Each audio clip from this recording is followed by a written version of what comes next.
Namaskar.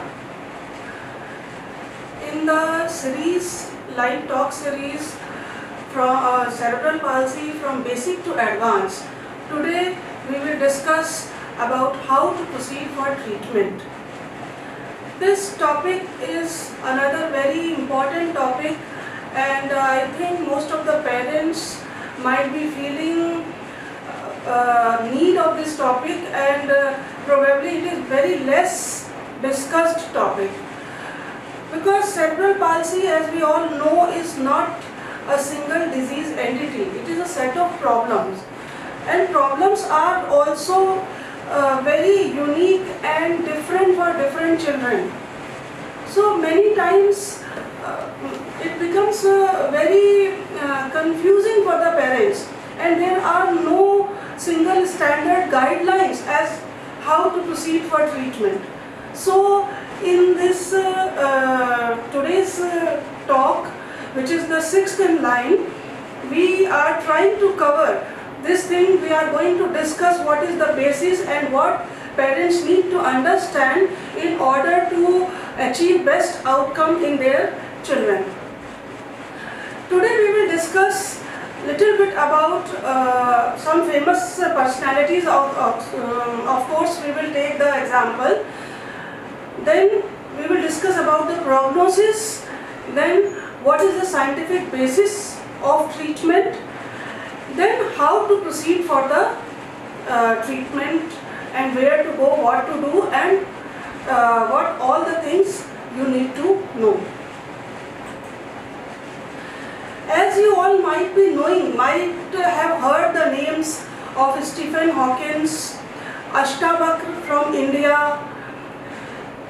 He was a great personality who was said to be very intelligent, but as the legend suggests, that was suffering from cerebral palsy, and but he, in a debate, he defeated all the scholars present at that time. So this itself is a very good example that we should not mistake cerebral palsy as the mental disability. There are some other examples in today's world, like Jhamak Himre from Nepal, Christy Brown from Ireland, then Mr. Akanksha Gupta. She has done PhD from JNU, and CEO of ADAPT. She was also having this type of the problem. Then some famous comedian artists, Gary Jabal from USA, Jay Chanyara from India, Gujarat, and we also know some other personalities like late Mr. Vasant Manohar Devdar, Mr. Ajit Shekhawat. These all are the examples that disability, there is a saying, is the state of a mind. These people have proved that much more can be done what we are thinking of, if we are having the determination and if we are going ahead with the right approach. So before going to the how to proceed for treatment, let us first understand what is the prognosis. It is seen with the experience that if early intervention is given, with that more than 80% children can be given good quality of life in the society, so that they can carry out their life, they can also be educated, they can have their jobs, they can marry, have the family, everything which we think. And if it is also said that if a child is ambulatory, if the person is already ambulatory, maybe it is with some walking aid or something. It is not necessary that the person is running or independently walking. That is not at all necessary. If a person is walking, even with the help of some walking aid, then also the life expectancy of the person is roughly equal to the normal population. Now we need to understand one thing, that since cerebral palsy means there is initial lesion, the basic lesion is inside the brain. So there is no cure for that lesion to be corrected. But if we are giving supportive treatment, medications, surgery wherever it is needed, although it is needed in very few cases.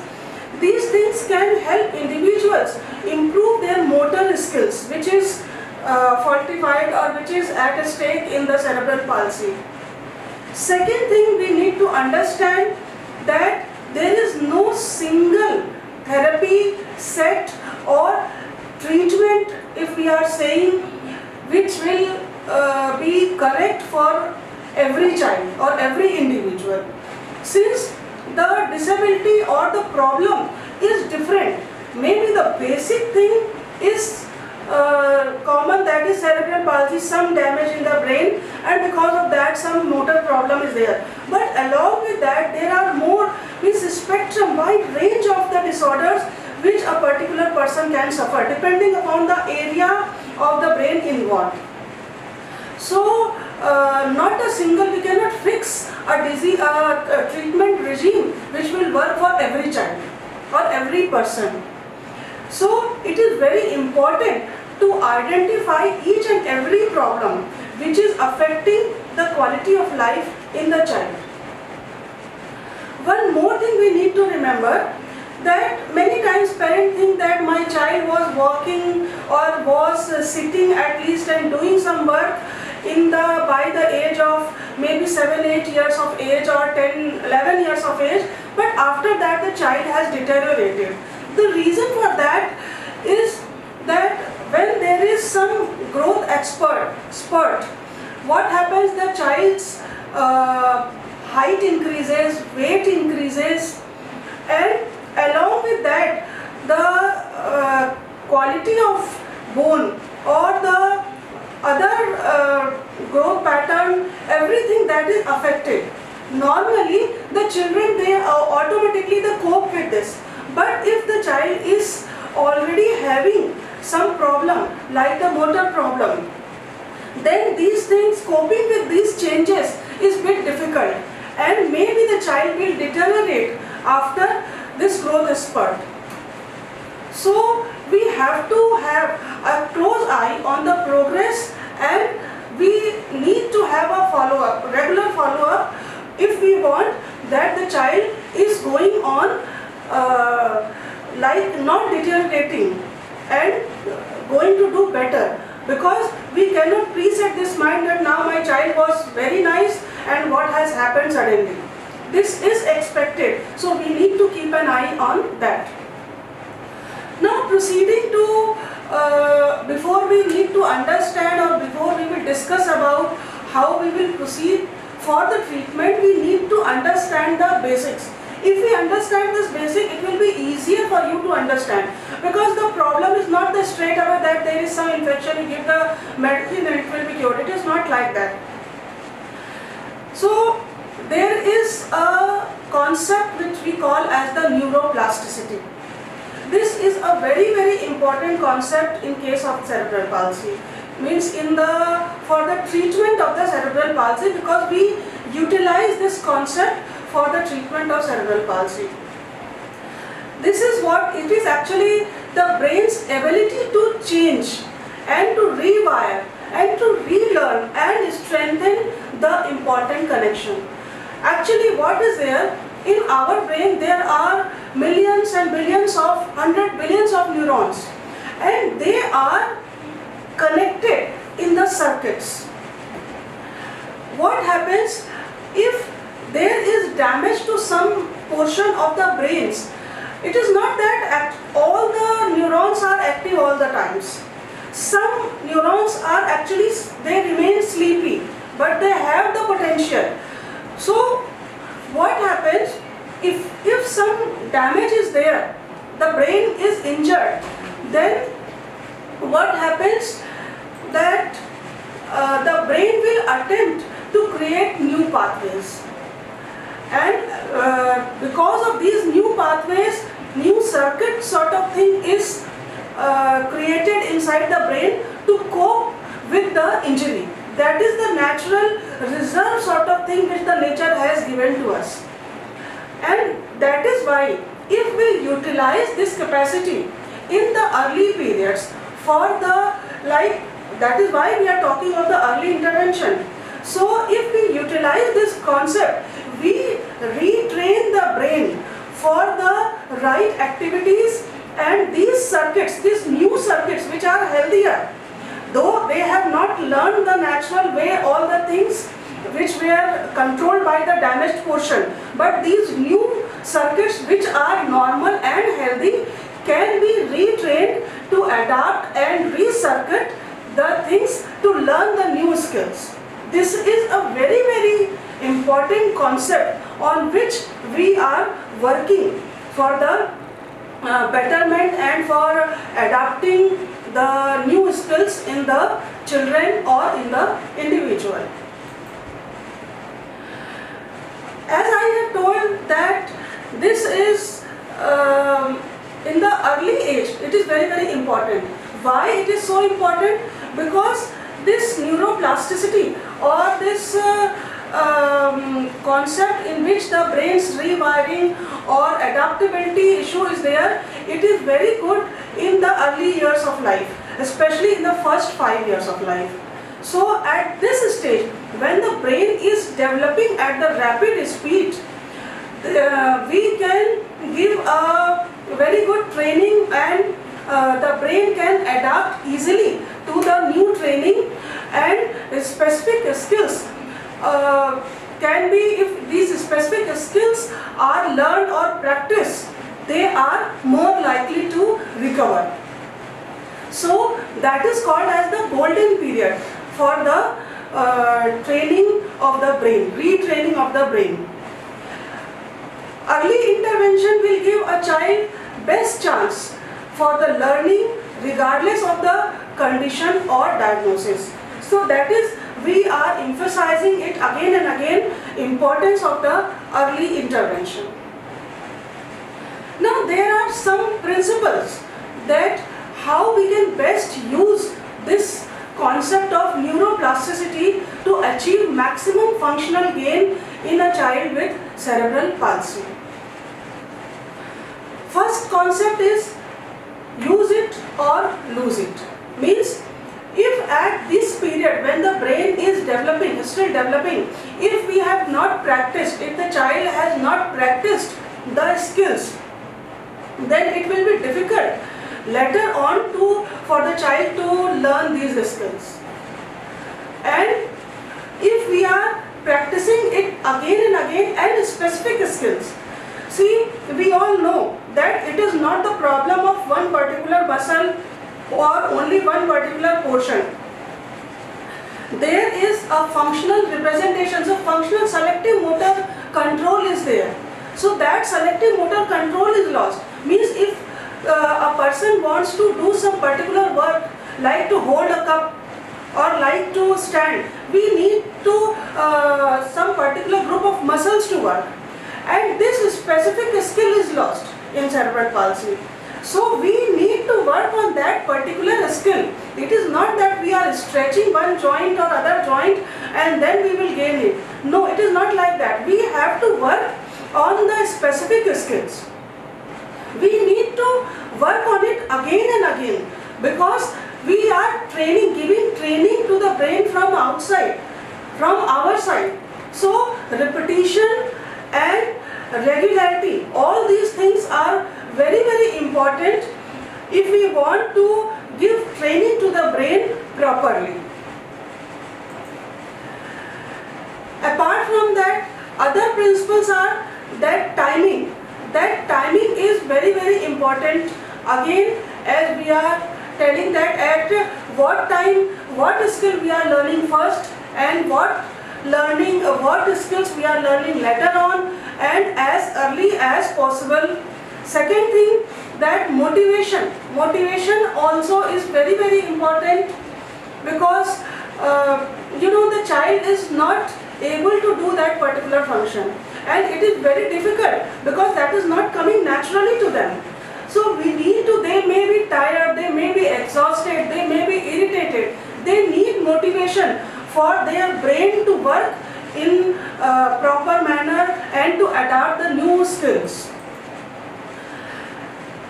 One more concept is there which we call as the interference and transference.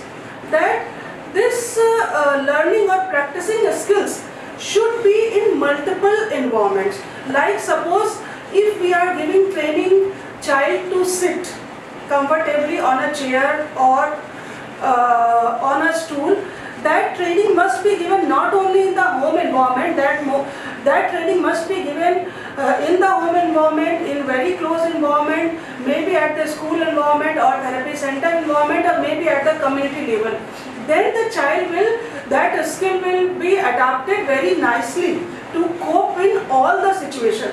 We have to give the training to child so that imagining that if we are not there to help the child, then also he or she can perform that skill. And interference is also a very important concept. Like it is said that good habits are adapted very difficulty, but bad habits once adapted are difficult to leave. And these bad habits will interfere in the achievement of the good habits. Like suppose a child adapts to sit in double sitting, that is a very common problem.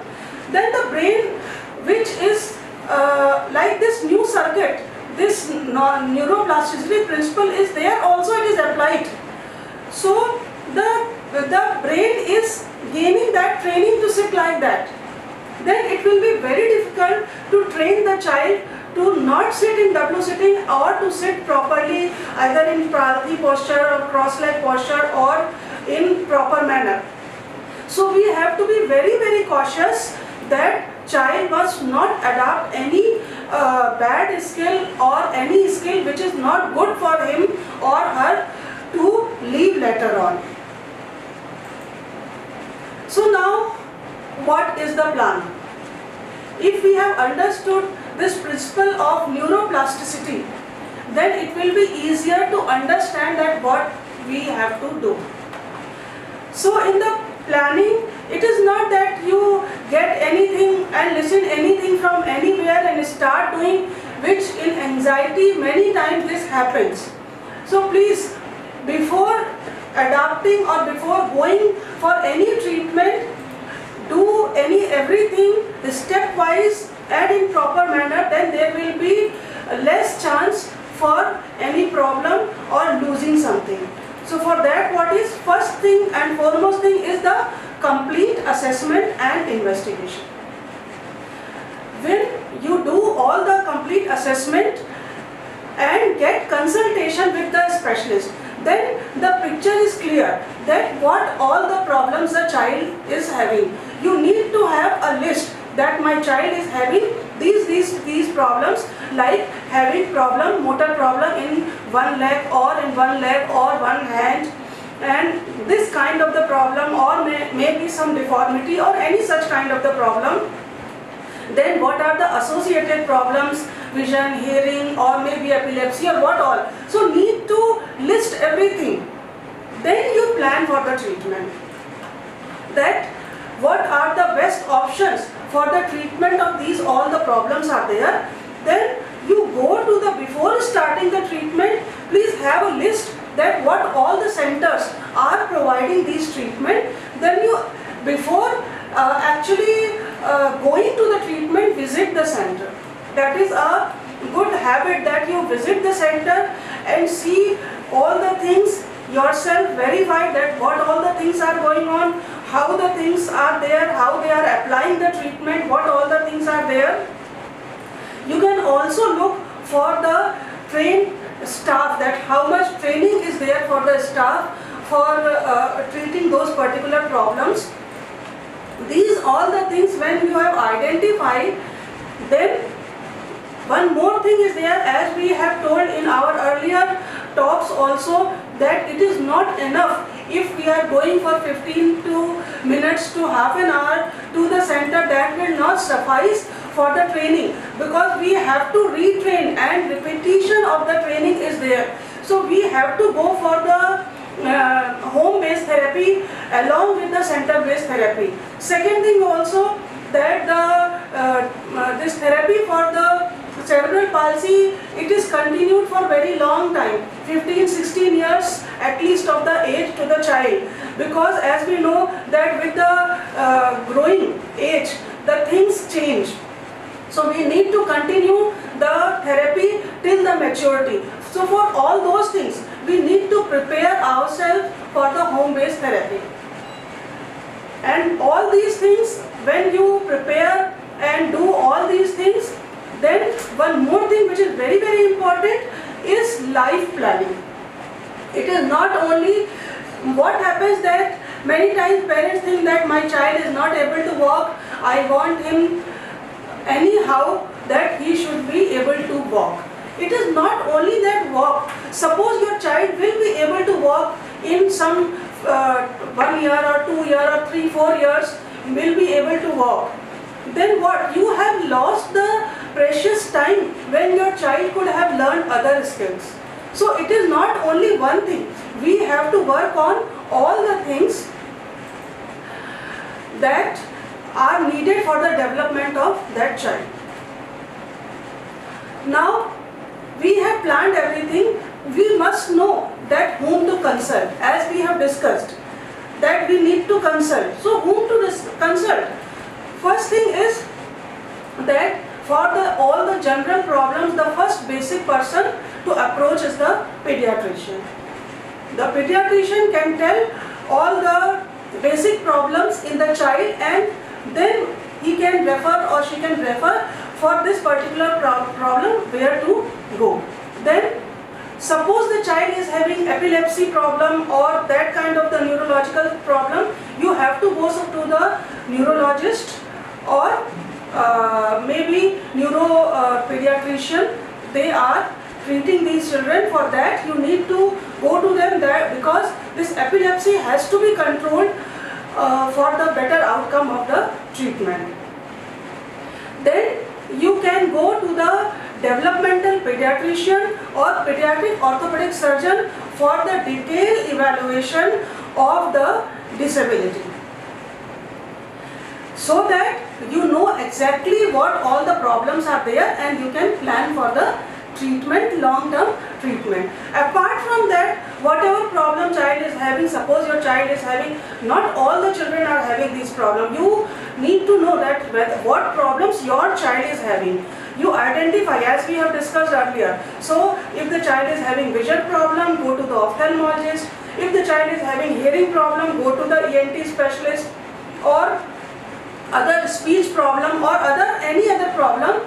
Then you have to go to the those particular specialists for those particular problems.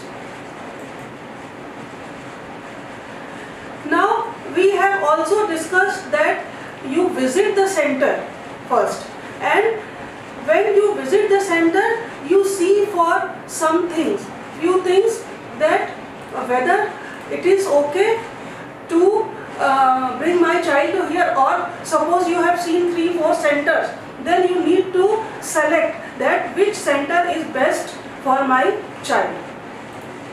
So first thing you will see that the therapist or physiotherapist in that center, what is their training? Are they trained in the pediatric therapy particularly? And that too, if they are specially trained for that particular problem or cerebral palsy or neuropediatric therapy, that would be the best. What is their experience?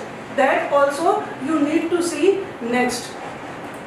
One more thing is very important, that is the training of the parents. Some centers are providing training to the parents, and what we think, in our experience, this is a very important tool, because therapist is there with the child for very few time, very less time, but the parents are there for 24 hours for whole life. So if the center is providing training to the parents for their children, that is very good and positive point for your child.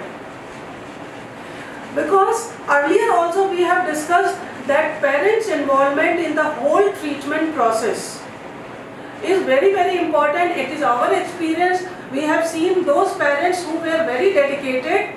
In those children, most of the children, there is some betterment is there. No child in whom the parents are dedicated, we have not seen that some improvement is not there. And if severity of problem is less, then very good outcome is there if the approach is right and parents' involvement is good and early intervention. These are few key points in the treatment outcome in the child. And one more point we can say in this is the teamwork. Because as we have seen and we all know, the parents, our parents, they are facing this thing that child is not having a single problem. So many problems are there. And so we have to consult with so many persons. If a team is there, and especially the consultant, the therapist, the parents, they are working as the core team for the child to best outcome. Now, as we have talked about the assessment, we have in some other talks we have discussed in detail about the assessment also, how parents also can do some basic assessment. Here we are taking or discussing few points again, that what all the things, basic things or information you need to know. If the parents are noting it down beforehand, then it will be very good for the consultant to go for other assessment details. So age of course is there, and that is very important. Then which we are not, many times we are not looking for it or caring for it, is the physical ability of the child. We are always looking, once the disability or is detected in the child, we are always focused on that. And in that manner we many times forget about it, and we are losing the precious time and utilization of those skills. So we need to mark the ability of the child, what he can do or she can do.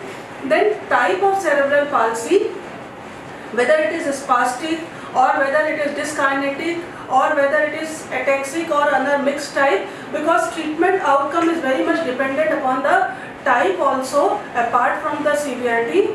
Number of the limb segments involved, we have discussed that earlier also, that one limb means one side of the limb, or lower limbs are involved, or lower and upper limbs are involved, or sometimes upper limbs are involved more and lower is involved less. So depending upon that we have to plan for the treatment. Then one very important factor or point we can say, which we note and we many times we forget, is what are the factors which interfere in the physical activity of the child. Maybe it is our home environment, maybe the cluttering of the furniture or the things in our house, or maybe the environment is not peaceful at our home. So many things are there. So anything can interfere. And if suppose one more thing is very important, if epilepsy is there, that also can interfere with the treatment outcome or giving the physiotherapy to the child. So we need to work out what are the factors which will affect the activity of the child or which will interfere in the treatment of the child, and we have to work on that for the best outcome. Apart from that, then what else we need to know or note it down is the GMFCS status is there. Most of the parents might be knowing, or if you don't know, please learn about it. It is the gross motor function classification system. In this there are 5 scales. It is very easy, not that difficult. In that we are only assessing that at what stage, 1 to 5, in what stage the child is lying, and that is very, very important to tell us that whether the child will be able to walk in future or not. Then intellectual disability, that is what is the mental ability of the child. Actually, contradictory to the normal belief, 50 to 60% of the children are having normal intelligence, or maybe many of them are having more than normal intelligence. They are quite intelligent. 20% to 30% of the CP children might be having lower side of the IQ. So, but that is very much important, that is affecting the outcome. It is seen that if the intellectual level is normal, then those children, they understand the things better and the outcome of the treatment is also good. Then associated problems, as we have discussed, vision problem, hearing problem, dribbling of saliva, speech problem, and what are the severity of these problems. These also we need to list down, that what are the things in my child. Then there are some social and family issues that we have to make ourselves strong in that case, because many times what happens that most of the families, they have to hear something or the other the society is saying. Maybe many times family is not supporting, maybe only the mother is left to deal with the child, then it becomes very difficult. We need to gain the support. At least both the parents must be very much working in collaboration, and emotional support, we need to gather our emotional support, and we need to learn to ignore the bad experiences from the society, and we need to focus ourselves on our child's treatment. So these things also we need to focus, then the treatment outcome will be very nice. So by these things, by this time we might have understood that for every child there is a separate set of treatment which we have to work out by doing all these activities. One more thing which is very, very important, because very important problem is there, and parents, if they know is this thing, we can prevent so many things which are otherwise they become very problematic. In cerebral palsy, there is a very common problem, that is the hip dislocation. Hip joint dislocates in the children, especially those who are having GMFCS 4-5 level, that is, which is going towards the little worse side. Now one more thing is very, very important in cerebral palsy children, which parents, if they know and if they have the knowledge of that thing, it will be easier to prevent that particular problem. That is the dislocation of hip. Hip dislocation is very, very common in children with cerebral palsy, especially in GMFCS 4 and 5. That is towards the worst side of the disability. It is very common because of the wrong practice of the sitting habit, or so many wrong postures, so many things are there in which hip dislocation is very common. In dystonic cerebral palsy also this is more common as compared to the other types. So screening of one screening X-ray, if it is done at the earliest, then it will be easier to identify that whether the hip has started dislocating, and we should, so that we can timely take the action for prevention of the dislocation. Because once if it is dislocated, then it will be difficult, because in the children the bones are very soft, and these bones they start reshaping because of this dislocation. So then it becomes little difficult to bring back them to the normal shape. So as early as possible, if we identify that, it will be easier to prevent this problem. Now we come to our main agenda after all this basic background, that is the treatment or cure. So we need to understand, is there any cure? There is no magic therapy, and till now there is no proven treatment which can cure the brain lesion in cerebral palsy. That is should be very, very clear. What we have to do, what is our aim of treatment? Then our aim of treatment is to maximize the child's potential. As we have discussed earlier, that we have to retrain the brain, which is more possible when we are giving as early as possible correct intervention. So our aim is to allow the individual to live with the least impact of disability.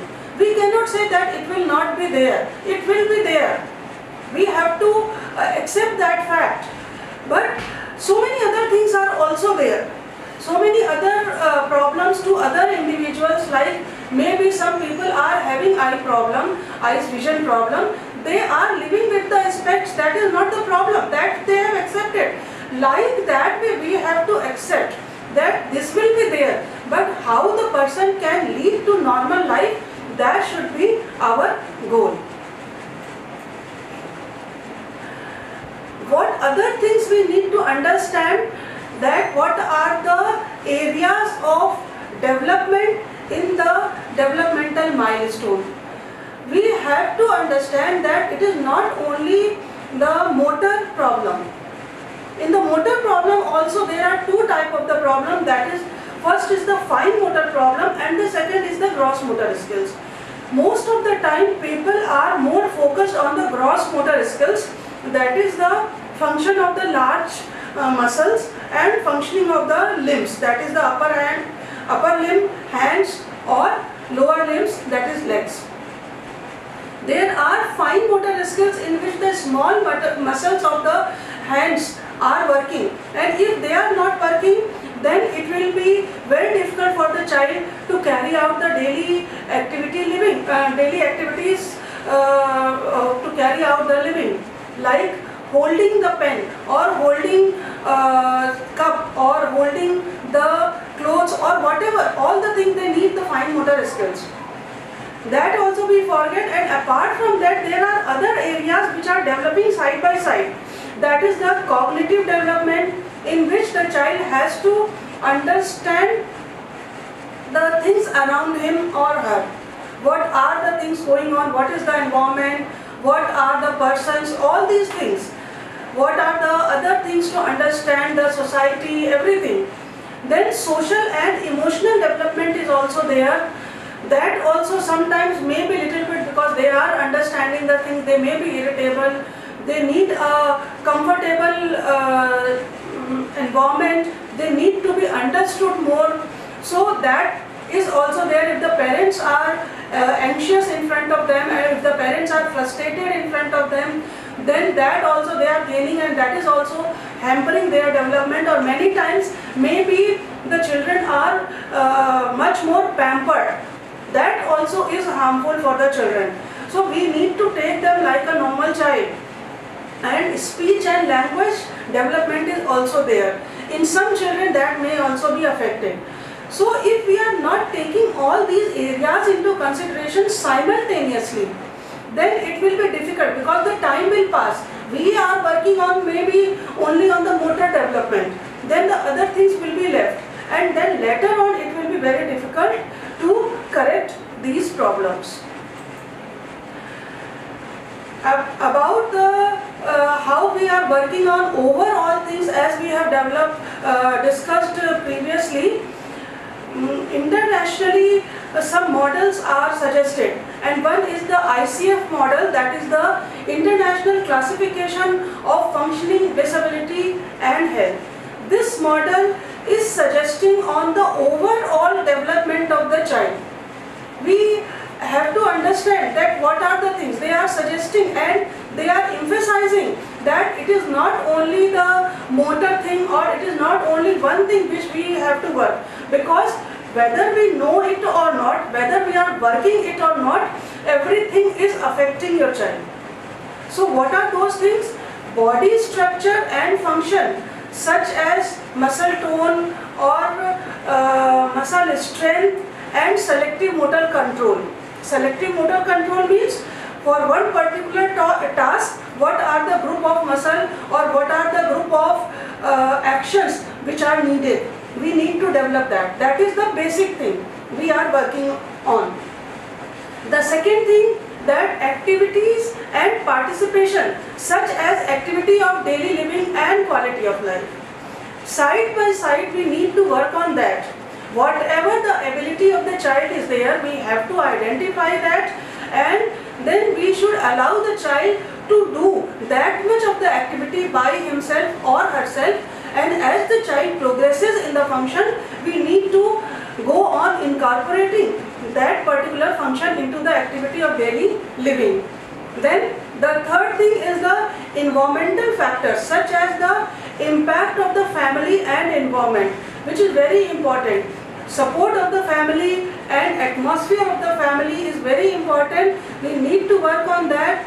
We have to cooperate, sit and talk about this, that for the sake of the child, for the development of the child, a cooperative and a calm and quiet environment is needed in the family.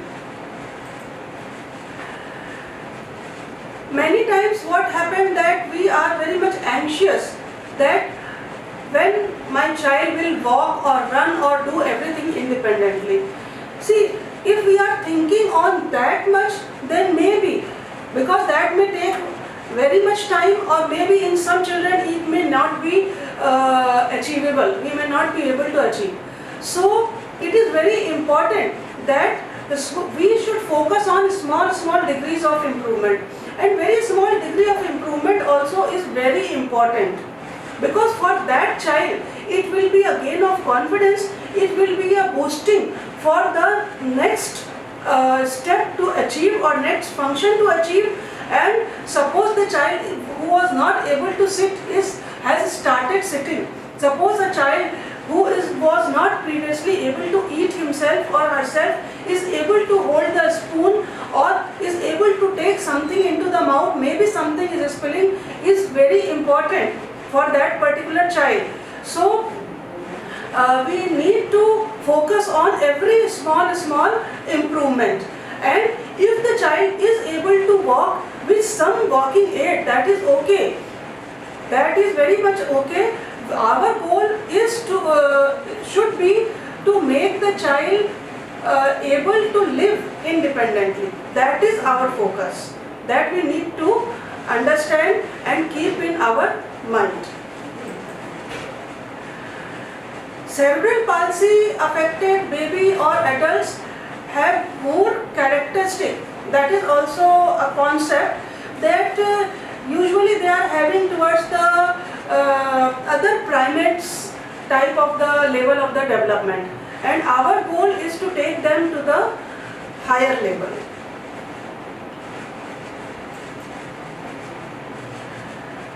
Now, what are the landmarks for the development of walking capability?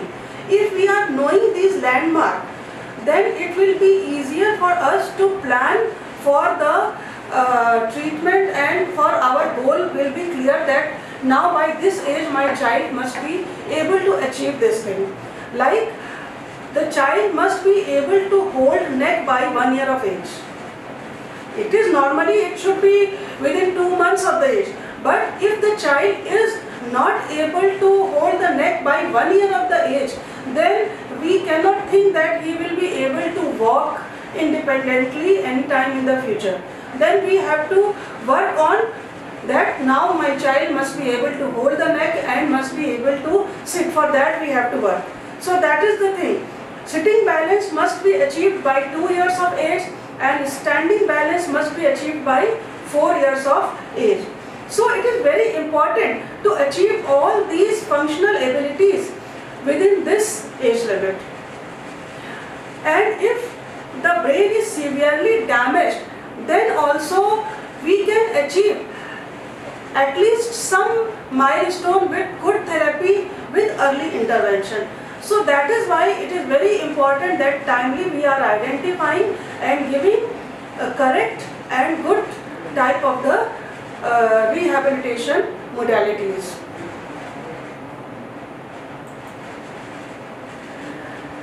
Now, what are the motor issues in cerebral palsy? There are, some primary impairment, some secondary and some tertiary impairment. First we will talk about the primary impairment. Primary means what are the basic things which the child is having because of the damage in the brain. And because of these primary impairment, if they are not dealt with in time, then later on the person or the child may develop some secondary impairment and then tertiary impairment. So first thing that we must be able to identify and deal with the primary impairment. As As we have also talked that there is loss of selective motor control. Then there is also lack of fine motor control, like the working of the small muscles of the hands, maybe of the eyes, maybe of the other portions of the body. Then the third problem is that there is difficulty in coordinated and alternative movement. Like suppose a child has to learn to study. What are the things? We are doing this so automatically that we never realize. The child has to raise their neck, has to see on the board, then down the neck, then hold the pencil and then learn to or be able to write. So many muscles and so many activities are needed for that one action. So we have to work on each and everything, that what is the problem and why the child is not able to do that. Then there are issues of balance and equilibrium. If the trunk muscles are not working properly, or child is not able to hold the body in the anti-gravity or upright posture, which is a basic need for the human being, then these problems will be there. Then there are problems of the abnormal muscle tone. The muscle may be spastic, very tight, or sometimes the muscles may be loose. But this hypotonia is usually it is found in very early age, and the hypotonic children later on get converted into the dyskinetic or dystonic variety of the cerebral palsy. Spastic, if the child is having spasticity, then it is much better to be dealt with as compared to the other types.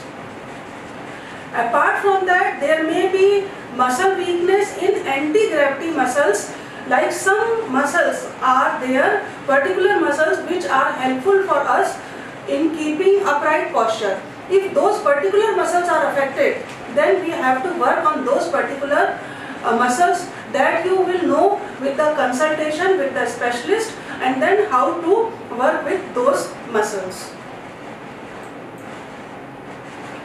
Now, what is the treatment process?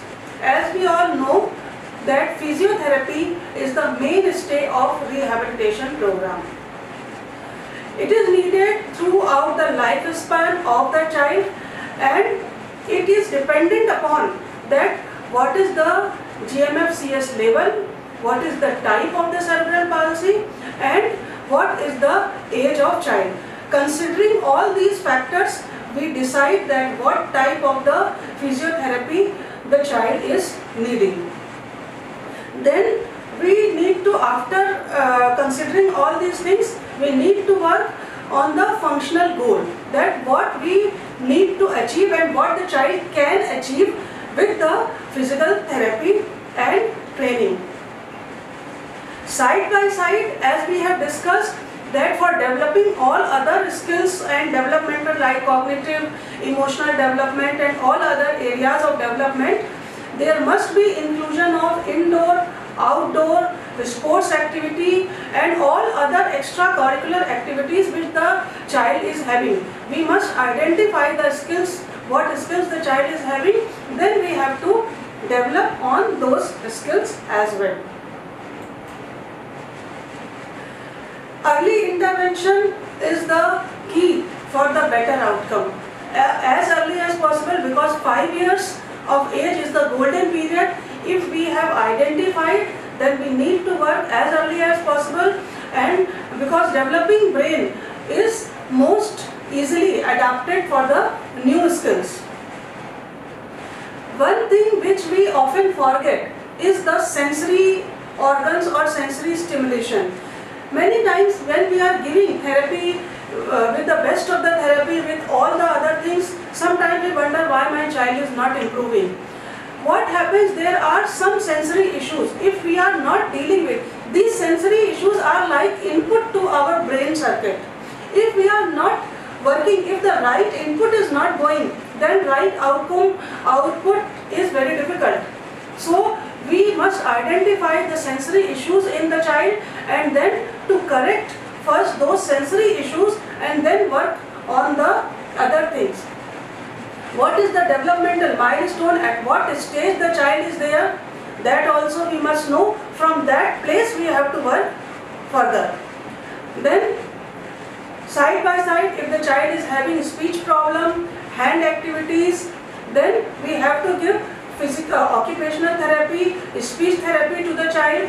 Apart from that, we have to give training the child for the activity of daily living, like toileting, brushing, bathing, eating, all these things, because that is how the child will become self-dependent.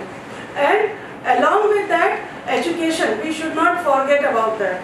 The child, every child has this right to education, and they, as soon as they gain the sitting balance, writing skills, they must be admitted to the schools, and they must be educated. If they are not able to get admitted to the school, although this has to be, should be there, then home-based schooling, by anyhow we must try. If the child is having normal IQ or maybe near normal IQ, then we must educate the child, and then we must prepare the child keeping in mind the future, that what professional skills we can give to the child so that he can earn in the future and live independently. Now we all know that these things are important, that we have to work on what areas. By this time we have understood this thing. There are few points which create anxiety and problems in between the treatment process, because we know that this is not a short-term thing. It takes years for the cerebral palsy child to become self-dependent. So for that long term, there are many small tips. If you are keep working on that, keep in mind, then it will become easier for you to deal with the problem. First thing, that set small goals. If we are setting small goals, it will give you a sense of satisfaction, and then you will not become anxious that I have to achieve that and we have not reached that. Once you have achieved one goal, then you go for another, then you go for another. So this will give you boost up and confidence.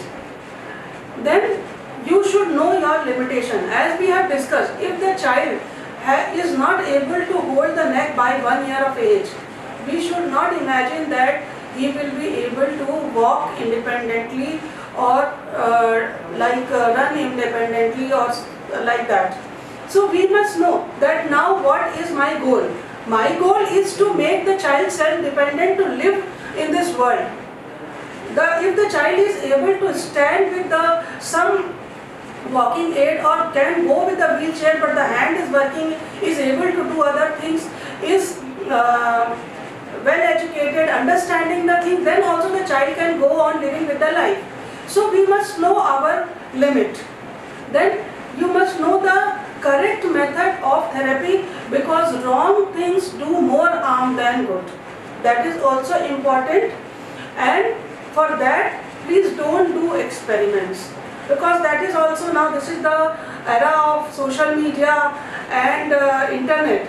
People search anything from the net, get collected. You must know the things, you must go on searching, but please analyze the things and consult with the specialist before applying anything to your child, because the child is not the experimental person. You need to give him or her the right thing. That is also important. Then division of time for the different goal. As we have discussed, that it is not only the gross motor function, it is the small motor function, fine motor function, it is the cognitive development, it is the emotional development, language development, everything we need to work. So set the goals, time of the child like that the child can work on all the things, all the goals, and also not in a very hectic manner. At least he or she must not be feel that I am becoming very much overburdened. That type of the environment you need to create, and decide your own expectation, that what you expect that child will be able to do. Means you need to be realistic in achieving your goals. Now, how you can, suppose you have started now giving the intervention, you have started doing everything, how you can maximize the impact of early intervention so that the maximum effect of the treatment can come. First thing we have discussed, that individualize the plan to maximize the child's potential. You know what are the potentials of the child, what are the problems, identify, work on all those and work as early as possible in the right direction. Minimize the complications, because if the complications are there, then it will hamper or interfere in the achieving the next goal. Then maximize learning opportunities in the home, preschool and other environment, because if you are keeping the child within the four walls of your house, or maybe you are taking the child to the therapy center and bringing to the home and going nowhere else, the child will have not having the opportunity to interact with the environment, with the peer group, with the other persons in the society, then it will be affecting their development and their functional outcome, and so many things the child will lose the opportunity to learn.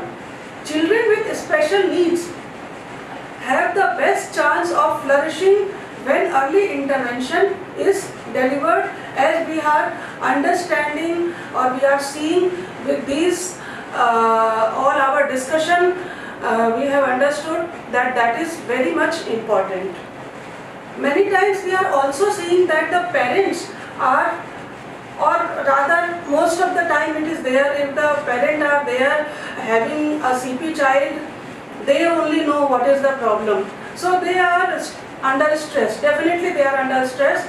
So we have to create and we have to connect to the support group, so that there must, so that we can discuss our problems openly. The persons who are understanding, like the parents group, all the parents who are having, whose children are having cerebral palsy, or the therapist group, or the treatment centers, like there are so many groups are there, professional groups are there. So if the parents are connected to those groups, they can discuss their problems, and that will definitely help in reducing their anxiety.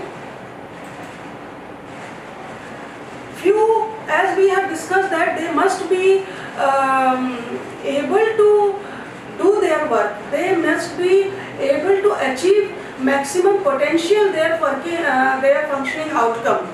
So for that, it may be there with the help of some walking aid or some other aid. So most of the parents, they know, but again here just to mention the names, there are AFOs, there are FROs, there are gaiter. These are the braces which need to wear by the child in the legs or in the limbs in order to overcome the problems for the support. And apart from that, if the child is able to little bit stand or walk, then they can take the help of either a stick, elbow crutches, walker, rollator, anything which is helpful depending upon the level of severity the child is having. And if these things are not able to help, then wheelchair also, but we should avoid wheelchair as much as possible. Wheelchair should be allowed to the children who are not able to support their weight and not able to stand or anything with any of the other assistive devices. Here, these we have discussed the normal, what should be the correct method, how we should go and what all the things we should do. But this discussion will be incomplete if we are not discussing other things, that so many other type of the options are available, which the parents are confused that what to do. Many people, they just do claim that come to us and we will cure this. So we must understand massage, traction, these kind of the things, there is no magic therapy. They can do more harm to your child, and plus you can lose the precious time. Heavy weight caliper, they are not meant for the cerebral palsy children, there are so many streams of the treatment therapy. They might be having some cure or some effectiveness in some other problem, but for cerebral palsy, there is no proven cure by so many other type of the traditional form of the therapy or treatment regime. So please don't apply anything which is unproven for the cerebral palsy to your child. Now there are some other methods which are there. They are going on. We cannot say that they are totally wrong, but they are to be applied in only some selected places, and maybe some of them are not proven, like hyperbaric oxygen therapy. They can do much harm than good. Stem cell therapy, there is no proven fact, there is no literature which is showing that this is proven for the cerebral palsy treatment. Selective dorsal rhizotomy, this also good if it is properly done, but can cause irreversible weakness in some of the cases. So we need to be very, very careful that in which child it has to be applied, and very few places it needs to be applied. Selective fasciculotomy or intrathecal baclofen pump. This intrathecal baclofen pump also, it is used in very less places and is very costly. So these type of the treatments, they are under scrutiny, and until unless they are not proven, there are not definite effect is there, we must not consider them for the treatment of our child. In cerebral palsy, apart from spasticity or apart from the other associated problem, motor problems, there is one particular problem which can be there in many children, that is abnormal movement disorder. So for them, what we need to do, there are some medicines also, and there is botulinum toxin injection also. This injection also is very popular, but we must know this should be used usually between 2 years to 6 years of the age in children who are very spastic, and to reduce the spasticity, just to facilitate the physiotherapy. That is the thing. It is the thing which is facilitating the physiotherapy. If we are giving only the injection and not giving physiotherapy, after that, then again the spasticity will come. It will reduce it for some time, but it will not be a long-term process. So it must be supplemented with the physiotherapy, and sometimes plaster also needs to be applied for that. Now there are some secondary impairments also in the cerebral palsy, like when the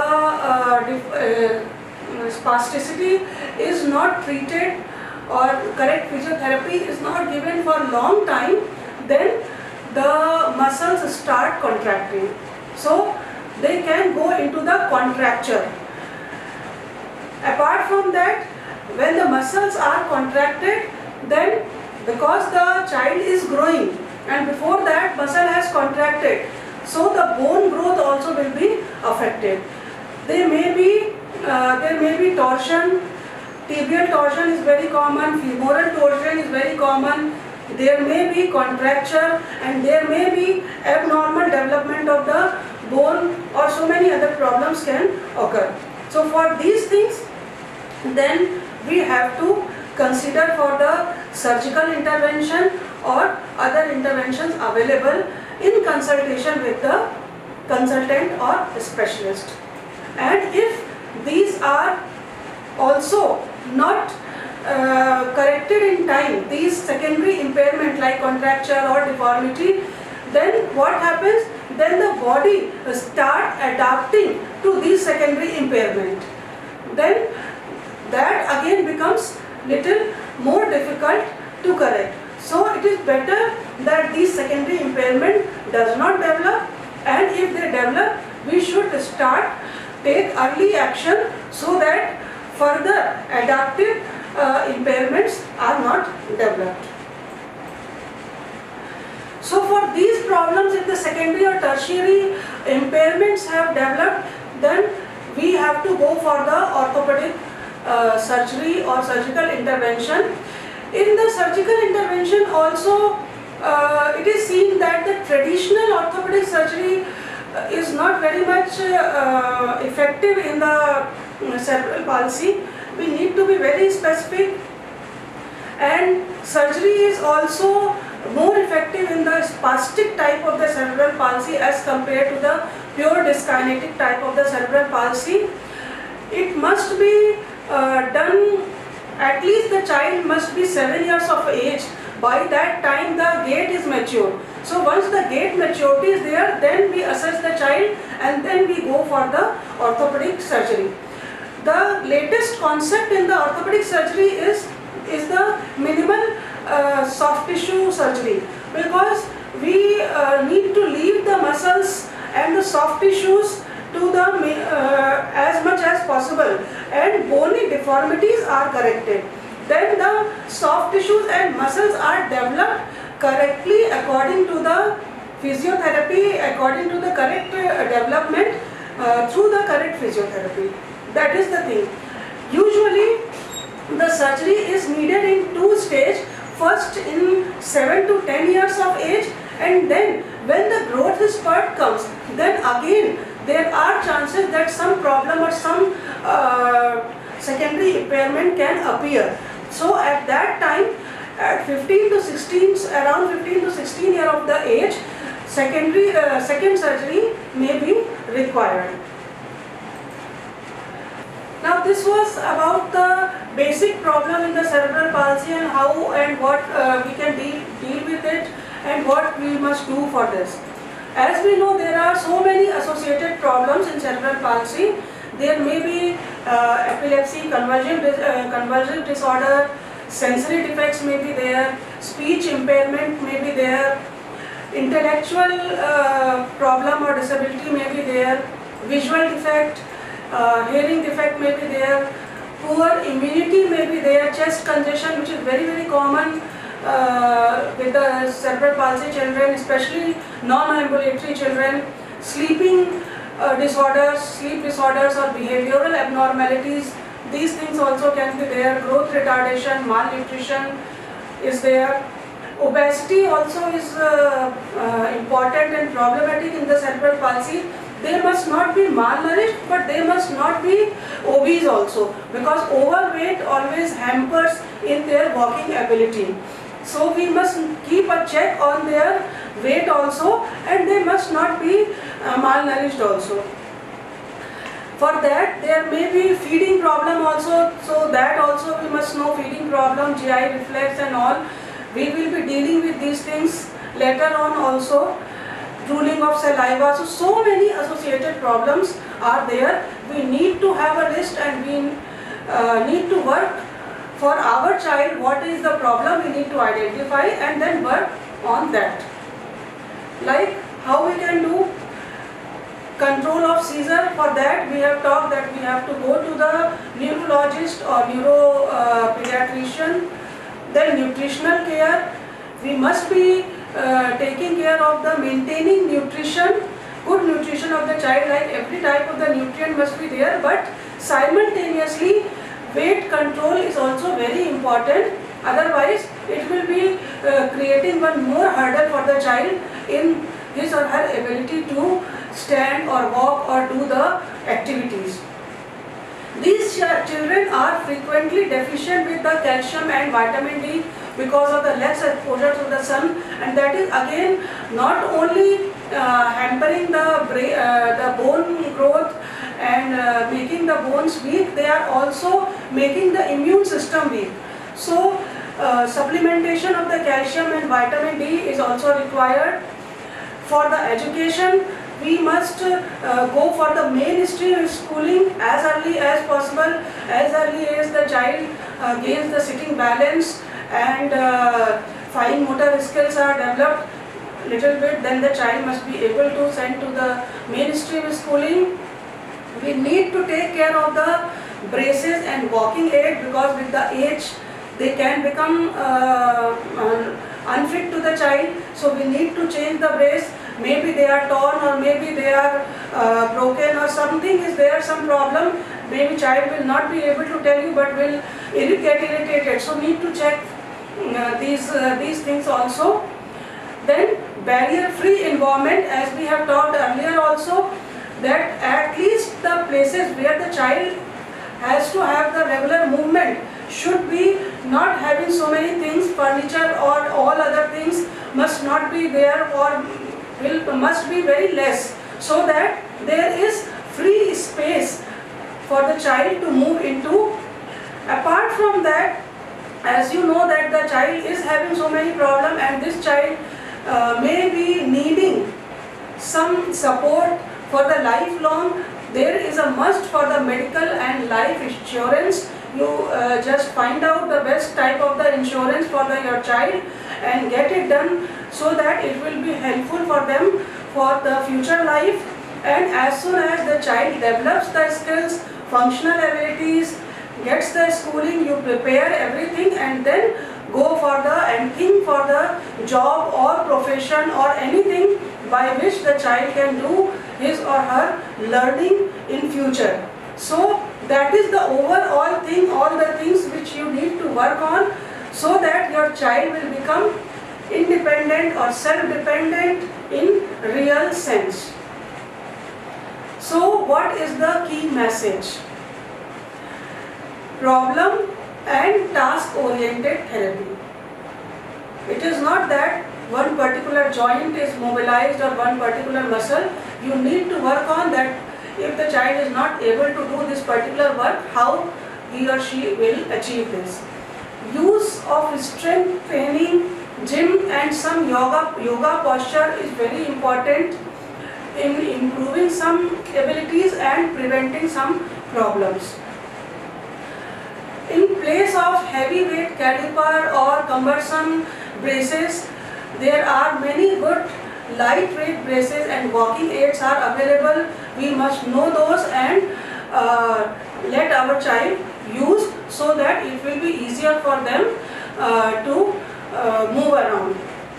Then in this particular problem, at least we must refrain ourselves, we must prevent ourselves in using the traditional therapy and traditional orthopedic surgery and traditional things which are outdated. We must find that what are the latest modalities of treatment and what is the correct for our child, that we must go for treatment. Then training in activities of daily living is very important, because at least that is the minimum thing which we all of us want our child to achieve. So don't do everything for your child. Let them do what they can do and go on building their abilities for that. Apart from that, gather your support system, get connected to them, do group discussions and give your child job oriented education, so that they can be ready for the future. A very important message, that please don't make them special. Take them as the normal part of the society, as a normal individual, and treat them like that and support them whatever they are needing, so that they will develop emotionally and in every aspect as a normal child and as the good and productive member of this society. Make plan for their whole life, so that you must know that what is there, and that will definitely reduce your anxiety and feel you better that what next to be done. So definitely friends, it requires hard work, long learning and dedication, the specialized training and good observation power. But if we are applying all these things, then definitely it is seen that in more than 80% children we can give a good quality of life.